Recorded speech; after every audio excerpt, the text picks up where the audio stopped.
Oh look, it's an incredibly long video about a pair of speakers that have been out for 8 years already and have been reviewed probably 100 times. So if you're in a hurry and you don't have time for a video of this length, stay for 1 minute, because I'm just going to pile on to the praise that the Dutch and Dutch 8C have received over the years and say that the 16,000-ish euro asking price gets you a combination of features and performance and, yes, despite the price, value that I think is genuinely difficult and perhaps even impossible to achieve with a system of separates for the same money. These speakers are one of the most impressive audio products I have encountered, and I think they will likely please many discerning audiophiles. Now, does that mean that they are perfect at everything, everywhere, for everyone? Well, the nuances and intricacies of the answer to that question is what I will spend the rest of this video on. I hope you'll stick around because there's some really fascinating stuff going on with these speakers.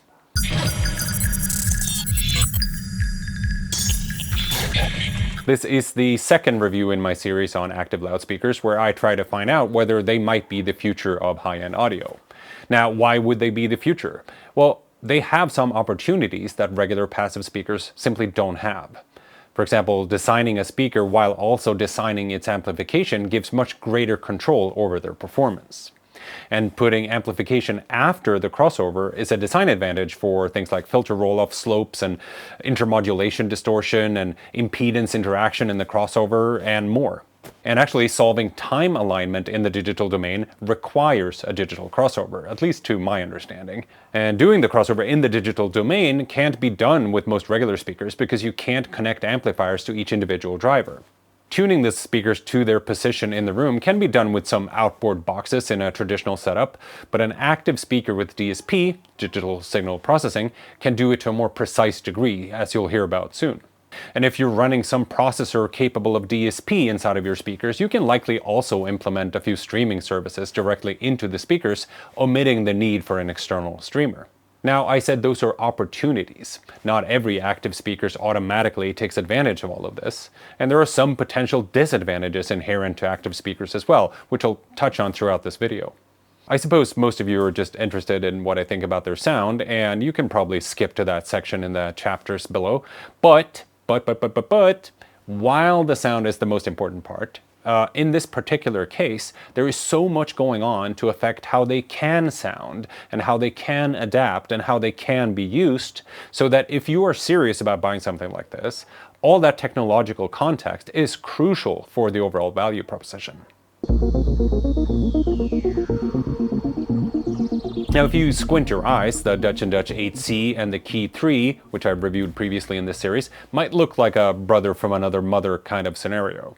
Both are DSP-equipped, Class D-driven, active stand-mount speakers with a cardioid-ish dispersion in frequencies above the low bass. Both can be tuned sonically to adapt to their position in the room. Both have dual woofers on the back, and both boast full-range sound, so 20 Hz to 20 kHz or more, even at very loud levels. But of course there are differences too. Where the Kii cancels out frequencies that want to wrap around the enclosure via its actively amplified side-firing drivers, the 8C uses specially shaped vents to let the negative phase created on the back side of the driver come out on the sides, canceling the positive phase that wants to sneak around from the front. There's also a difference in amplification. Both are Class D, but the Kii uses Hypex Encore, while Dutch and Dutch uses Pascal amplifiers. Now, why Class D? Well, because they are small and efficient, meaning they don't generate a lot of heat. I don't think anyone's going to be making pure Class A active speakers, although there are actually still new designs coming out, like the Focal Diva series, that uses Class AB amplifiers. And then, of course, every single driver is different between the two brands. The waveguide design for the tweeter is different, and all the software and DSP implementation is different. Their DACs are also different, but I will get to some more DAC nerdery later when I talk about my listening impressions. As you can tell, they also look different. The 8Cs are noticeably bigger, and there's a big contrast in their visual design. Which one of the two looks more appealing is for you to decide. The 8Cs come in natural white or black oak cabinets with black or white fronts. This review pair here are in natural oak and black, which I think looks really nice. I kind of wanted the white at first, but I listen a lot in low light, and the black fronts makes them sort of disappear visually as well as they do sonically. But again, I'll get to the sonics in a little bit. Interface-wise, you control the 8Cs via an app or web interface. There's no physical remote or controller like the Kii Control for the 3s. The 8Cs are a Roon endpoint, so if you have a Roon core already, you literally need nothing else for a complete system. And if you use Spotify, you don't need any external box since they do Spotify Connect directly. Currently, Tidal Connect and Cobus Connect are not supported. So while maybe there are likenesses at first glance, on closer inspection the similarities are just some basic principles and not much else. And when listening, it becomes evident that these are almost shockingly different speakers. But before we get to my listening impressions, we need to get them set up. And that too is a very different process from regular speakers, and it's also different from the Kii Three. The stands are close to €1,000 extra, and they can be filled with sand or other resonance damping materials. The speakers screw into them for a super solid connection, unlike the Kii Threes. Each 8C speaker is a Linux computer. They even run a web server that lets you interact with them over the web and app interfaces. This obviously adds complexity, but it is also what lets them be so feature-rich, including things like updates and plugins, something you'd never get in a regular speaker, and that, frankly, Kii doesn't seem to really take advantage of the way Dutch and Dutch do, at least not for the time being. These speakers today have more features than when they were launched, and Dutch say they intend to keep improving them. When spending big money on speakers, that kind of future-proofing is certainly very nice to have. On the other hand, though, a speaker that isn't a computer has less stuff that can go wrong and might still work in 50 years. Will these work in 50 years? I don't know, and you have to decide what time horizon you have in mind for your hi-fi gear. But being little Linux computers means that they need to connect to the network, with each speaker getting its own Ethernet cable. No wireless option here. And here we get into some of the complexity I was talking about, because weirdly, I could get one speaker online and sometimes see the other from my router, but the system as a whole simply refused to function. The first thought was that one speaker was broken, because it was always the same one that didn't want to show up on the network, and they even had a new electronics board shipped overnight from the Netherlands, which is how I got this photo of the speaker's internals. But that new board behaved the exact same way. We did remote diagnostics with their engineers in the Netherlands, which is another thing you can't do, nor actually should ever have to do with regular speakers, but they found no solutions. I created a new VLAN, I modified firewall rules, I tried a bazillion network settings, but in my network, these speakers simply did not work. The solution I ended up using was a network extender and a little passive layer 2 switch. But even this was finicky since a D-Link switch worked, but a TP-Link switch did not work. Dutch tell me I'm the first person to ever encounter these issues, at least to this extent, so maybe this is very unusual. So something about the networking in these speakers appears to be unorthodox, and the reason I'm telling you about this experience, despite it being seemingly unique to me, is that it highlights a potential drawback. All the possibilities you get with active speakers like these inevitably come with additional complexity. Features you don't have never need repair. I must say Dutch have been super responsive throughout all this and have shown that they care deeply about service and customer satisfaction. The network issues are practically guaranteed to be solvable with a user installable update, at least for as long as the manufacturer is willing to spend developer resources on the product. But speaking of software issues, there are some other behaviors here that regular speakers don't exhibit. The app, in its current version, and on my specific phone at least, needs to be restarted all the time or it comes up blank. Restarting it takes literally 1 single second, but it's a little annoying that it behaves this way.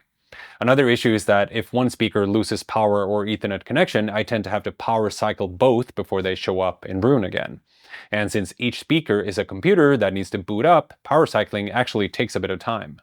Now, once you're up and running, you can just leave them on all the time since the power draw is kind of small when music isn't playing.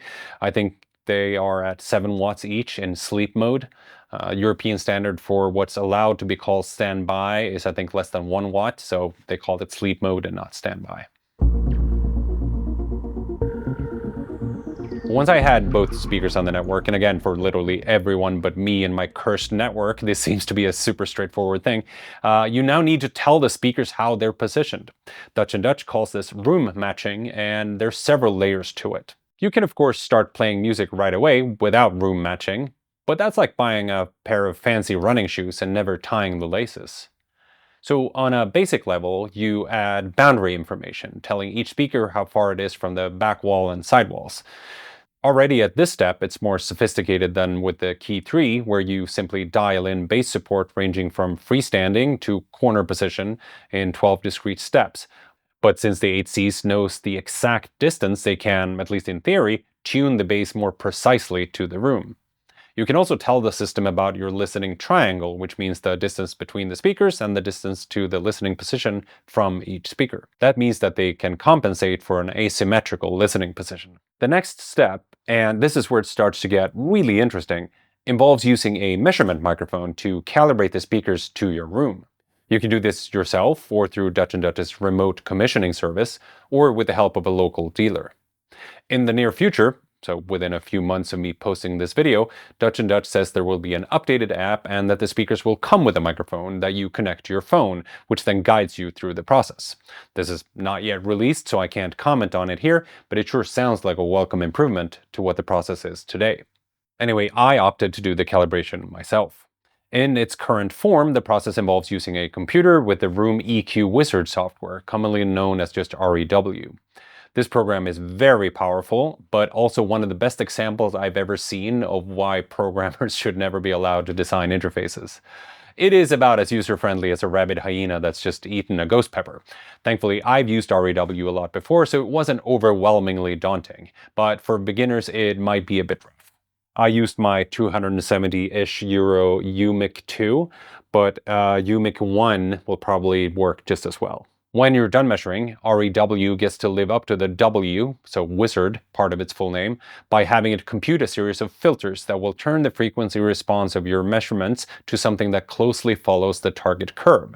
That target curve is for you to decide on too, whether or not you want a bit of rice in the bass, or how far up in the frequency the filters should reach, and how strong they're allowed to be, etc. It's impossible for me to test every option of every parameter for the sake of this review, and I think even if I own these speakers for 5 years, I might not get through it all. So what I did was to experiment a little bit with the curve adaptation and so on in one speaker position, and when I had something that I felt worked well, I just used that same approach on subsequent speaker positions. Even though the tweak options are already overwhelming at this point, you can go further. So you can add your own filter tweaks inside of REW before sending them to the speakers, but you can also add voicing filters inside of the app or web interface directly. For example, you might want a preset for less bass if you have neighbors you don't want to annoy at night, because these certainly output a lot of bass otherwise. Or you can implement psychoacoustic equal loudness compensation according to the ISO 226 standard. Or you can have a setting that enhances dialogue if you use these to watch movies, or anything you want really. Like maybe there's a favorite record or even genre that needs some special EQ nudging to sound its best. We'll add a preset for that. It just takes a single second to switch between them. So that is a lot of talk about speaker calibration, but I wanted to include all of that to emphasize that there are very few high-end speakers in the world today that can do all of this on their own, especially to this degree. Whether you need all of this is another question, so stick around for my listening impressions and conclusions for more on that. But insanely, we're actually not done with the DSP features yet, because these speakers can also do plugins. There's not a lot available, at least not yet, but I have to spend a little time talking about BACCH, which stands for Band Assembled Crosstalk Cancellation Hierarchy. I don't think the acronym or the full name of that product sort of rolls off the tongue very well, but that's its name. I don't think I've mentioned this before on this channel, but I have worked with immersive and spatial audio in the VR and AR space for a very long time, and I've even presented a paper at an AES conference about this stuff. From that career, I already knew about the work of Edgar Choueiri. He's an actual rocket scientist at Princeton University that also works in spatial audio, and his research has resulted in, among other things, BACCH. It is a way to cancel crosstalk in stereo speaker systems. because in headphones, the left ear never hears what's coming out of the right channel and vice versa, but in a stereo system, both ears always hear both speakers. BACCH solves this, kind of. The point is to purify any regular stereo signal through speakers in a way that removes the side effects inherent to speaker playback. You can get a baseline version of the BACCH technology as a plugin that runs inside of the 8C speakers. There's, to my knowledge, currently no other speaker on the planet that can do this, where instead you have to run a Mac computer with a BACCH for Mac software in the signal path, or you buy one of their standalone boxes that range from pricey to oligarch expensive. Granted, those boxes do a bit more than the plug-in here, which adds an additional 1,249 euros to the cost of the speakers. At least that's a price the website quotes me here in Sweden. Your local VAT might be different. This is still a big chunk of money for most of us, and since it's not included by default, I did most of my listening without it. But I was given a license for review purposes, so I will be talking a bit more about that when we get to the listening impressions. You select the speaker input in the app or web interface. There's XLR, Roon Ready, and Spotify Connect, at least until they release other Connect services. The XLR input can be analog or AES EBU. I played mostly from Roon straight to the speakers, and then vinyl through my Grimm MU2 as a preamp since it has XLR outputs. Many phonostages, including mine, only has RCA out, and the speakers don't have RCA analog inputs. I also played from a Shanling ET3 CD transport via AES EBU straight to the speakers. I didn't hear any meaningful sonic difference between Roon and CD. When playing via Roon and when playing vinyl through the MU2, I could use the new Grimm remote to control the volume. You can of course also control the volume in the speakers app and web interface, but I have to admit I really don't enjoy having to do that in an app. Getting a preamp or streamer that can offer a better interface is going to be worth it with these speakers, I think. Even though the Kii Three's control unit is awkwardly wired with an Ethernet cable, it is ultimately a better interface in my opinion because you get to turn a physical knob. The Kii control can also be programmed to understand a wireless remote control that you might have lying around, but there's no such option with the 8Cs. The web app is feature-rich and looks clean, but it's not super intuitive. What is a button and what isn't? I mean, once you learn it, which admittedly you do kind of quickly, it is fine, but adhering to more established UI design patterns would have lowered the learning curve. And like with the Kii 3, I've tested them in two rooms, here in the dedicated listening room and in the upstairs living room where I have big windows and a higher ceiling. Unsurprisingly, these speakers measure incredibly well. I don't do measurements here on this channel, but you can find lots of them in other reviews, and I'll link to a few below. Instead, in this series, I'm judging the speakers and a review based on listening, and I'm not listening for some measurable parameters, but for pleasure, since I think that's the whole point of a hi-fi system. Now, your tastes and preferences for what provides listening pleasure are of course unlikely to be 100% identical to mine, so I'll try to describe my impressions as clearly and precisely as I can so that you can determine whether this seems to be a speaker that suits you. Like the Kii 3, these are used both in studios and for recreational listening. And as I said in the Kii review, a studio monitor meant to reveal any possible mistake or imperfection, no matter how slight, is simply not a speaker with the same purpose as one used to attain a maximal emotional response as a recreational listener. So let's see how they straddle that divide. With the Kii 3, I talked about their sound in terms of bass and treble and mid-range and sound staging and dynamics and so on, because they're speakers that seem to deconstruct music into its constituent parts with surgical precision, and then present those parts in sort of a perfectly lit entomology display. The most immediate and drastic difference with the HC is that here, nothing feels taken apart. Music is presented as a singular, coherent, enveloping whole. To my surprise, actually, I'm not hearing any obvious clues that these are such highly technical speakers. It's almost difficult to start talking about individual sonic parameters with these because doing so means dissecting something that fits so beautifully together. But to allow for a more sort of direct comparison with what I said about the keys, which I've had side by side with the 8Cs throughout this review, let's go through them real quick. These of course have incredible bass. It is super well integrated to the other frequencies, but it is much more plump and warm sounding than that of the Kii 3s.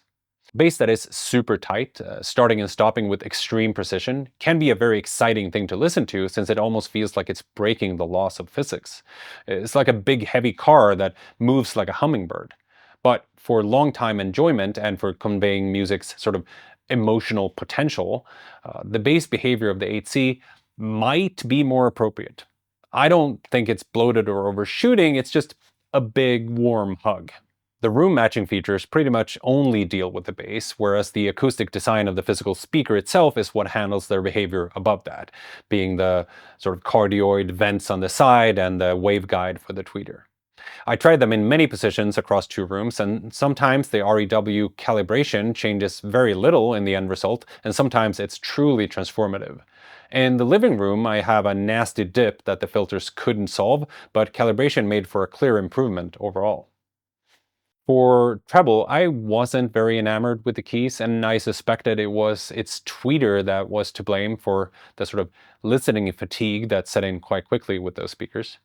The 8Cs feel considerably smoother, and I didn't get nearly the same sort of fatigue when listening for long periods of time at loud levels. They're not quite on the level of the Focal Utopia Beryllium tweeter, at least for me, but I'm a Focal fan, so maybe take that with a grain of salt. I've used Focal speakers for 20 years now. And their treble is much closer to my Focals than I ever imagined they'd be, and I actually had to compare back and forth to properly identify the differences. When treble is this smooth and free of distortions, it can sometimes be perceived as recessed or diminished if you're used to a harsher character. This happened on some music for me, but I don't feel like I'm losing detail, and once I was acclimatized, it sounded correct. Now, anecdotally, for example, Bjork's notoriously strong sibilants are unusually well behaved through these speakers, but they can do top-end shimmer and harsh noise too.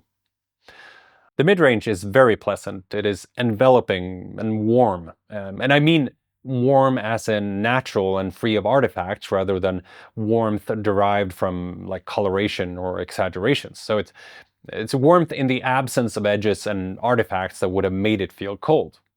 And actually, here's an analogy about mid-range. You know that incredibly satisfying feeling when you're cutting wrapping paper and the scissors just glide through?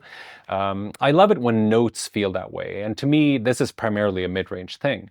When I got the Graham Audio MU2, my speakers proved that they're able to do much more of this than I had heard before. The 8Cs aren't doing it as often, but it does happen.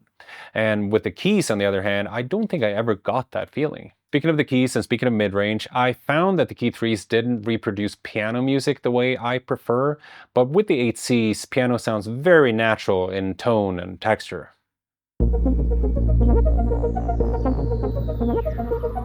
Now, I said tone and texture, but there is more to the sound of a piano. They also have a pretty significant attack transient when a note is struck hard, and while I don't think these speakers are bad at piano transients, they do as well as basically any boxed speaker I think I've heard below 20,000 euros, I will say that if you've listened to horn speakers or some of the better dipoles or really fancy full-range passive speakers driven by monstrous power amps, we're talking an extra zero in the overall system price here, you know that there is one other level of dynamic sort of liveliness to be had.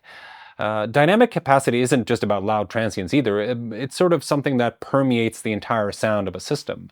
A sort of jump factor that on the right records begin to approach the dynamics of a live instrument.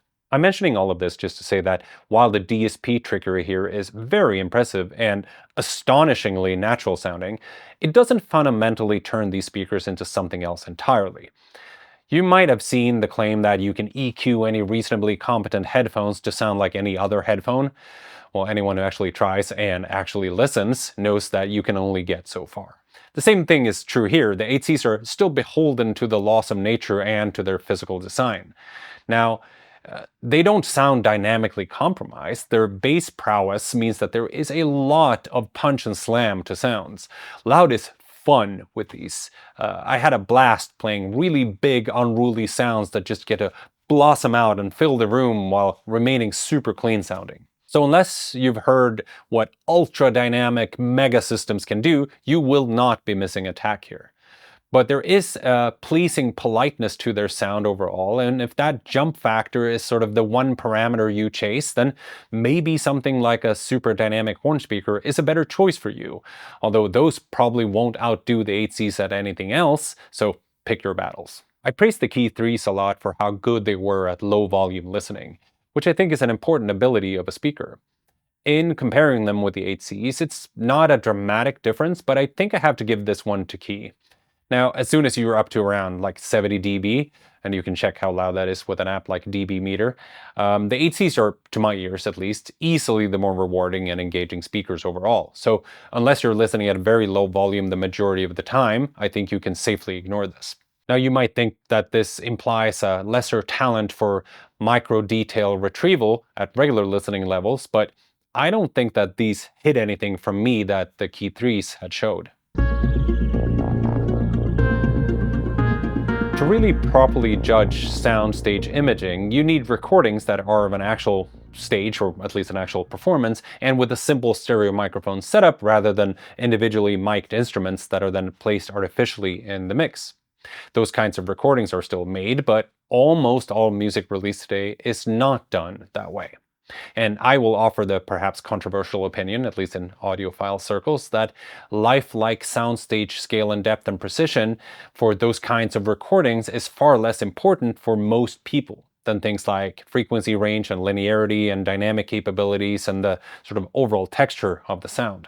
So to me, stereo imaging as an evaluation metric is a tricky one, and I mean, I don't know about you, but I don't listen to soundstage definition in isolation. So with all of that said, the Kii Three's imaging might have been slightly more precise. With the 8Cs, each position has a slightly more sort of faded boundary across the rooms and positions I tested them in. But this is actually a very pleasing presentation and not necessarily a fault. And the sort of overall imaging range is enormous. When I push them hard with artificially created sound stages, the 8Cs can throw sounds way outside of the speakers. And if that is somehow not enough, then there's the BACCH plugin. So yeah, speaking of soundstage, we gotta talk about this BACCH thing. If you're listening solo, this can be incredible. But BACCH, it's so awkward to pronounce, BACCH. But BACCH works best when listening near field, or close to it, so closer is better, and when you are doing so in an environment that is relatively free of reflections. Further away, say a relatively normal listening distance of 3 to 4 meters, the effect is more subdued. And if you add some floor and ceiling and sidewall reflections, the tricks that BACCH can pull off get neutered quite a bit. And the sound can come across as a smidge more artificial, since some of the face trickery can become audible thanks to room reflections. And if you move out of the sweet spot, well, it's simply not as good sounding as when the plugin is turned off. On some music, this stereo width became distractingly excessive with the plugin active. Peter Broderick's Conspiraling had a piano that's like 4 meters wide with the lowest and highest keys sitting outside of the speakers for me. So I actually found this most enjoyable with music that wasn't presented as a singular acoustic event, but more so electronic music and stuff that's has a more artificial soundstage created in the mix rather than in the recording. One track I have to mention is Hallucinogen's Soothsayer in the Lysergian Warning Mix version, the remaster, which you can find on streaming services. Even if you're not into that kind of music, just listen to the first minute of that. Listen to what's going on. Even in regular speakers, it's going to be a crazy stereo width, and with BACCH, it's just, oh my god, what is even happening inside of the room? If something closer to the ideal conditions fit your setup, so you're listening solo, you're relatively near field, and or you have well-controlled acoustics, then you should definitely consider adding the BACCH plugin with these speakers because the result is not subtle. I don't think there's any non-BACCH stereo setup on this planet that can achieve the same thing. With ultra-wide stereo image material, it's as though there's sounds coming from behind me. It's not quite like headphone listening either because there's still a detailed soundstage in front of me, and with headphones you never feel the bass in your chest. Now, I don't know whether this can feel gimmicky over time maybe, but I know I will dearly miss having this, to the point where I might consider some other BACCH setup for my own system, either BACCH for Mac or one of their standalone boxes if I somehow win the lottery. The BACCH plugin in the speakers currently doesn't work for analog inputs, but I think that's being worked on and could change in a future update, because these speakers digitize any analog signal that comes into them. I have so much more I want to nerd out about here, but again, the plugin is not included by default, so I will move on for now, but don't sleep on BACCH though. Imagine you're on a date at a cozy restaurant, and suddenly the lights come on and they're bright, cold, fluorescent tubes. Yes, I can now see everything much more clearly, from peppercorns to pores, but am I enjoying myself more? I felt like the Kii did some version of this with certain types of music. I'm exaggerating, of course, this is an analogy after all, but with the 8Cs, I have the dinner table lit to let me see everything just well enough to not leave me wanting, while making it very cozy and pleasant looking. This is a very impressive balancing act. To continue the light analogy, lights often have a CRI rating, color rendering index. LEDs are often perceived as less pleasant than incandescent bulbs that we used to have, mostly because a lot of cheap LED light sources have a CRI of like 83. In my experience, you need like 95 or higher to start getting properly pleasant light. And if I am to reel in this analogy and translate it to sound, the Dutch and Dutch 8Cs have an unusually high CRI. It is not 100, but definitely in the high 90s. One thing I should mention at some point, so why not here and now, is that the DAC in these speakers only goes to 48 kHz. If I play higher resolution music, it gets downsampled to 48. And in fact, even 44.1 kHz or regular CD resolution audio gets upsampled to 48 kHz. I'm not here to debate the Nyquist frequency or reconstruction filter slopes or even resampling artifacts when going from Redbook to 48, but rather I want to use this as a backdrop for another discussion. You can claim that an analog to analog signal loop is completely transparent, and you can probably prove that in some set of measurements it appears to be transparent. But at the same time, my preamp streamer DAC thingamajig here, the Grim Audio MU2, certainly seems to do something with D to A conversion that makes it more pleasant and enjoyable than all of the supposedly 100% transparent chip-based solutions out there. Now, would a fancier DAC in the 8Cs have made a meaningful difference? My point is not to answer that question, but rather that we can't really know, since that's one part of the speakers that I don't expect they can do all that much about with the software updates. I just know that when I upgraded to the MU2, my system sounded fundamentally more musical in a super addictive way, and that was coming from a DAC that measures extremely well already. The 8Cs, which for a pair of them cost less than the MU2 alone, I should add, for context here, don't quite reach that level of magic, at least not for me. Whether that is the DAC or something else is not for me to say, but I will say that you likely won't ever be able to upgrade the DAC in these without getting a whole new pair of speakers. For some, a major allure of active speakers is that you can get rid of a bunch of boxes and system complexity. But some of us are quite attached to our boxes for various reasons. For example, if you have a nice vinyl setup, can that still work with these speakers? Many, including myself, often find that vinyl can convey like color and nuance in a way that penetrates the soul more reliably than digital. So what happens when you play vinyl through a speaker that is internally digital, and maybe especially one with a 48 kHz resolution ceiling? And the result is it sounds great. I definitely recognize the lovely character of my manly steelhead Phonostage, and while I don't quite get the exact same depth of emotional response as I do for my Focal rig, I can't say that this is due to the extra A to D to D to A conversion round trip, as it could just as well have been the speaker simply sounding different. But I want to point out that you can definitely enjoy vinyl with speakers like these, and once I started playing records, it was just as difficult to stop as it normally is for me. I will mention one record in particular here as a tip, if you're into drone and ambient, is this one, Vriashin, or however you pronounce that. I wrote in my note, "Oh my god, the immersion, holy sh-." So that apparently sounded really great through these speakers. I keep finding it very difficult to pause or skip with these speakers. I was constantly putting off, like going to the bathroom or going upstairs to cook lunch or to make a phone call. I just wanted the music to continue forever. Now, those sentences could have been the whole review, really, because, like, what else do you want? Now, those feelings are sort of the default for me. It's simply how I respond to music.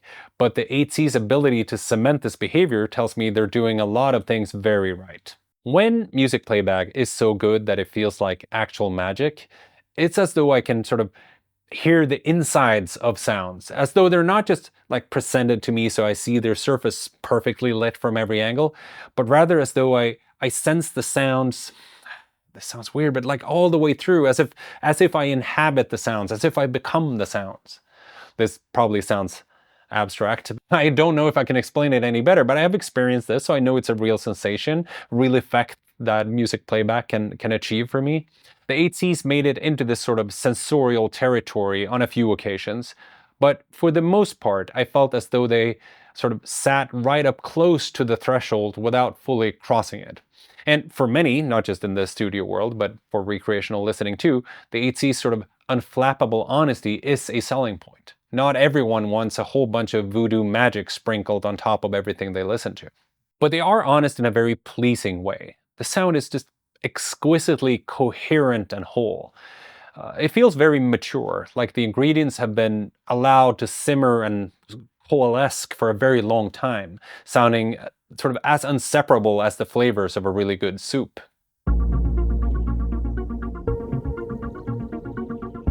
Seasoned reviewers more rarely declare a product to be the best ever, since they know firsthand that there's always something out there that is better in some particular way. And inversely, new reviewers, or someone reviewing a product at a higher price tier than they're used to listening to, often delivers more praise with fewer caveats. I am a relatively new reviewer, but at the same time, I'm accustomed to listening to equipment at a higher price tier than the 8Cs. So with my more limited reviewing experience, declaring these the best ever would be meaningless. There's too little context for that. But what I can say is that they perform scarily close to my much more expensive system of traditional separates. And in areas like bass and room integration, they are clearly a superior product. So are active speakers the future? After living with the Dutch and Dutch 8Cs for a couple of months, it is really difficult to say anything but yes. It might not be the optimal solution for everyone. You might seek a certain sonic flavor that is better served through other means. And for many, part of this hobby is the switching and matching of components, which is partially, but not entirely, eliminated with active speakers like these. But the sound and features, and I'll say it again, the value that you get for your money here is incredibly hard to beat. Now, do you need this degree of fine-tuning, like the exact measurement to the back wall in centimeters? There's no universal answer here, I don't think. It is certainly nice to have, and since it's technically possible, I appreciate the opportunity to push room optimization all the way. But in some rooms, it's likely superfluous, and a simpler set of parameters would make it more accessible for people who aren't masochistic enough to learn REW, and I hope to get to test that new app in the future. I mentioned at the start of this video that there are opportunities that active speakers have and that passive speakers don't have. As you might understand by now, the 8Cs take advantage of almost all of them, and as such, they don't have a singular sound. They're the most adaptable speakers that I've ever used. That said, they have characteristics that persist throughout all of the tweaks and settings. Their pleasantly natural, friendly, full-bodied, full-range, enveloping sound was always there. Room and placement still matters, but if you go through the proper calibration, you're likely to bring these closer to their full potential than practically any other speaker. I think that for most people, for most music, and for most rooms, these are marvelous. I also said that the 8Cs will likely please many discerning audiophiles. Now, being pleasing doesn't mean that they're the obvious or perfect choice for everyone. Even at this price level, there are compromises inherent to the product. When spending big money on a hi-fi system, I think you should seek out a sound that you can fall in love with. But love isn't very deterministic, so you'll have to listen for yourself to know. But be warned, you can't unhear them, and that can get really costly. The next review in this series will be the Sigberg Audio Sarana. These guys. That's the front, that's the back. They are floor-standing active speakers with, again, cardioid-ish dispersion, full-range frequency response in room, DSP EQ for room adaptation, and more. They even have kind of similar-looking set of woofers on the back. That review should be out in January, and after that I hope I can get my hands on the Dutch & Dutch 6C, the new smaller sibling to the 8C. At €6,000 less than the 8C, can they be an even better deal for regular domestic rooms? Hit subscribe if you want to follow along. Thank you ever so much for watching. See ya.